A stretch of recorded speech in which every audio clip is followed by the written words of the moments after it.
آج کی خاص خبر، جنگ بندی کے لیے سفارتی سرگرمیاں تیز، امریکہ کی 15 نکاتی شرائط سامنے آئیں۔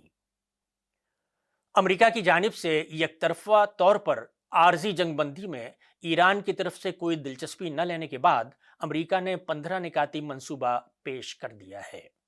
جبکہ ایران پہلے سے جاری اپنے 6 نکاتی منصوبے پر قائم ہے۔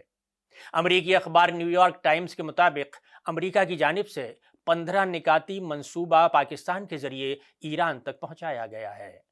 جس نے امریکہ اور ایران کے درمیان مذاکرات کی میزبانی کی پیشکش بھی کی ہے، جس کے مطابق اس مجوزہ منصوبے میں ایران کے جوہری پروگرام سے متعلق سخت شرائط شامل ہیں۔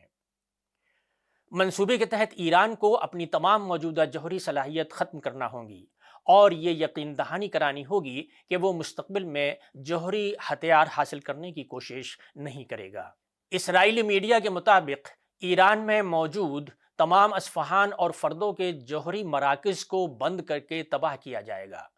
جبکہ افزودہ یورینیم کو ایک طے شدہ مدت کے اندر جوہری توانائی کے عالمی ادارے انٹرنیشنل ایٹامک انرجی ایجنسی کے حوالے کیا جائے گا۔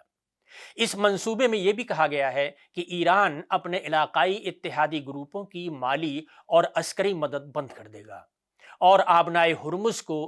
ہر قسم کی رکاوٹ سے آزاد رکھا جائے گا۔ اس کے بدلے میں ایران پر عائد تمام اقتصادی پابندیاں ختم کرنے، اقوام متحدہ کی ممکنہ پابندیوں کے دوبارہ نفاذ کے خطرے کو ختم کرنے اور ایران کو بوشہر میں پرامن جوہری منصوبہ مکمل کرنے کے لیے مدد فراہم کرنے کی پیشکش کی گئی ہے۔ دوسری جانب ایران اپنی 6 شرائط پر قائم ہے، جن میں دوبارہ جنگ شروع نہ ہونے، خطے میں امریکی فوجی اڈوں کو بند کرنا اور حملہ آور قوتوں کو پیچھے ہٹانا اور ایران کو ہونے والے نقصان کا ازالہ بھی شامل ہے۔